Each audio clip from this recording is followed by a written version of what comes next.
ఉపోద్ఘాతం 1991లో అనుకుంటా. అశ్విని నాచప్ప అని ఒక ట్రాక్ అండ్ ఫీల్డ్ అథ్లెట్ ఉండేది. భారతదేశం కోసం అనేక మెడల్స్ కూడా సాధించింది. ఆమె జీవిత విశేషాలతో మన తెలుగు వాళ్ళే ఒక సినిమా తీశారు. ఆమె పరుగులు రాని కనుక ఎప్పుడూ పరిగెడుతూ ఉంటుంది, అప్పుడప్పుడు పడిపోతూ కూడా ఉంటుంది. అప్పుడు ఆమెకు ట్రైనింగ్ ఇవ్వాలనుకునే కోచ్ ఇలా అడుగుతాడు, పడిపోతే నువ్వేం చేస్తావు అని. దానికి సమాధానంగా, లేచి దుమ్ము దులుపుకొని మళ్ళీ పరిగెడతాను అంటుంది. అప్పుడు నాకు చాలా ఆశ్చర్యం అనిపించింది. కాలం గడిచే కొద్దీ అందులోని అంతరార్థం నాకు బోధపడింది.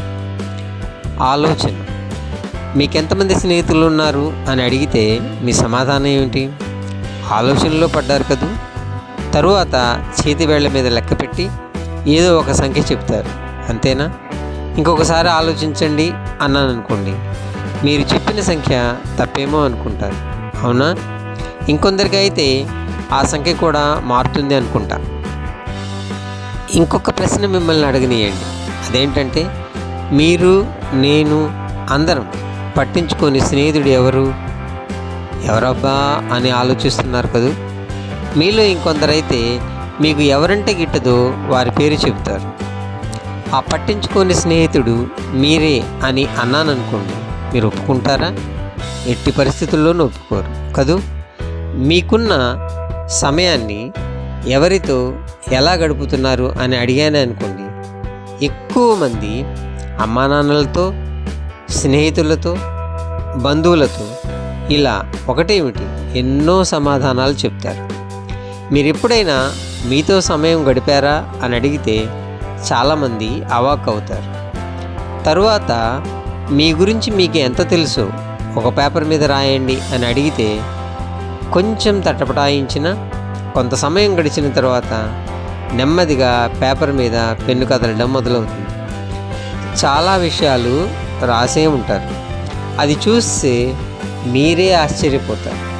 ఈ ప్రక్రియ పూర్తి చూస్తే మీలో దాగున్న బలాలు, స్ట్రెంగ్త్స్, సరిదిద్దుకోవాల్సిన బలహీనతలు, వీక్నెసెస్, అందిపుచ్చుకోవాల్సిన అవకాశాలు, ఆపర్చునిటీస్, మరియు మీ భయాలు, థ్రెట్స్ కూడా తెలుస్తాయి. ఈ విషయాల్ని ఒక పేపర్ మీద కాదు ఒక పుస్తకంలో రాసుకుంటే మంచిది. బలాలు. చాలామంది మీలోని శక్తులను తెలుసుకోలేకపోతూ ఉంటారు. చాలా సందర్భాల్లో మీ పక్కనున్న వారి మీద ఉన్న నమ్మకం మీ మీద మీకు ఉండదు. మీరు ఏ పనులనైతే చక్కగా చేయగలరో లేదా ప్రావీణ్యత ఉందో అవి అన్నీ మీ బలాలే. బాగా చదవగలగడం, ఏదైనా ఒక ఆటని బాగా ఆడగలగడం, చక్కని స్వరంతో పాటలు పాడగలగడం, పుస్తకాలు చదవడం, పెయింటింగ్ చేయడం, ఒక సంగీత పరికరాన్ని ఉపయోగించడం, ఇవన్నీ బలాల క్రిందకి వస్తాయి. ఎప్పుడూ వీటిని మెరుగుపరుచుకోవడానికి ప్రయత్నం చేస్తూ ఉండాలి. బలహీనతలు. అసలు బలహీనతలు లేనివారు ఎవరూ ఉండరు. చాలా బలహీనతలు ప్రయత్న లోపం వల్ల కలిగే ఊహల నుండి కలిగేవే, కానీ అందులో నిజం పాలు తక్కువే. అంటే మీరే ఆశ్చర్యపోతారు.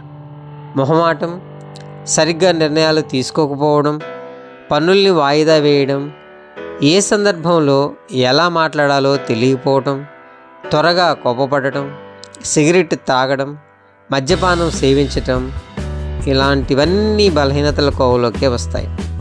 వీటి నుండి ఎంత త్వరగా బయటపడితే అంత మంచిది.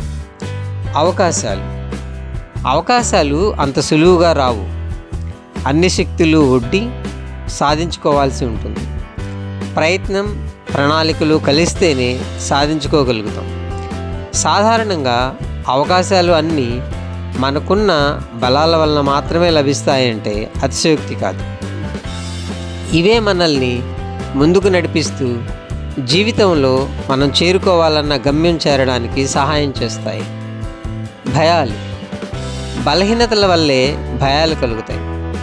భయం మనిషిని నిర్వీర్యం చేస్తుంది.